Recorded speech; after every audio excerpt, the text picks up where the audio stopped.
पावसाळा आला की पावसासोबत येतो तो म्हणजे पावसातला गारवा। परंतु या पावसाळ्यासोबतच येतात बरेच काही आजारसुद्धा, आणि त्यामध्ये प्रामुख्याने जे बघायला आपल्याला आजार मिळतात ते म्हणजे असतात वातव्याधी। तर हे वातव्याधी पावसामध्ये का होतात, पावसाळ्यातच का होतात? तर मुळात वर्षा ऋतू म्हणजेच पावसाळा हा वाताचा काळ सांगण्यात आलेला आहे।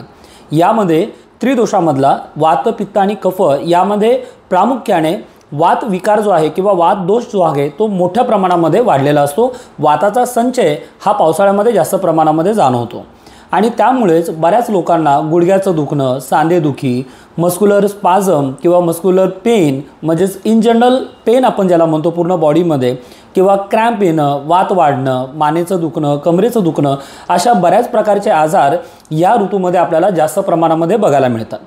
जर आपल्याला यापासून कायमस्वरूपी बरं व्हायचं असेल तर त्यासाठी एकमेव उपाय तो म्हणजे पंचकर्मामधला बस्ती चिकित्सा।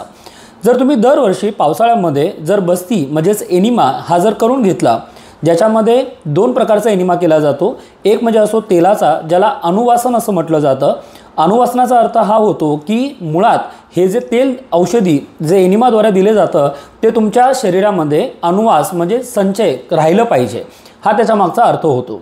आणि त्याच्या दुसऱ्या दिवशी म्हणजे अल्टरनेट आपण असा 10 दिवसाचा 7 दिवसाचा हा कोर्स आपण करतो, ज्याच्यामध्ये दुसऱ्या दिवशी काड्याचा एनिमा दिला जातो, ज्याला निरुह बस्ती असं म्हटलं जातं। निरुह म्हणजे दोषाचं निर्हरण करणं। तर हा काड्याचा एनिमा जेव्हा दिला जातो तेव्हा तुमचा पूर्ण पक्वाशय किंवा लार्ज इंटेस्टाईन, स्मॉल इंटेस्टाईन यामध्ये जो ॲक्युम्युलेशन वाताचं झालेलं असतं ते पूर्णपणे काढलं जातं। आणि म्हणूनच पंचकर्मामधील जी बस्ती चिकित्सा आहे, जर ही तुम्ही दरवर्षी जर पावसाळ्यामध्ये घेतली तर तुम्ही या सर्व वातव्याधीपासून पूर्णपणे मुक्त होऊ शकता। तुम्हाला कसलंही पेनकिलर घ्यायची गरज पडणार नाही। धन्यवाद।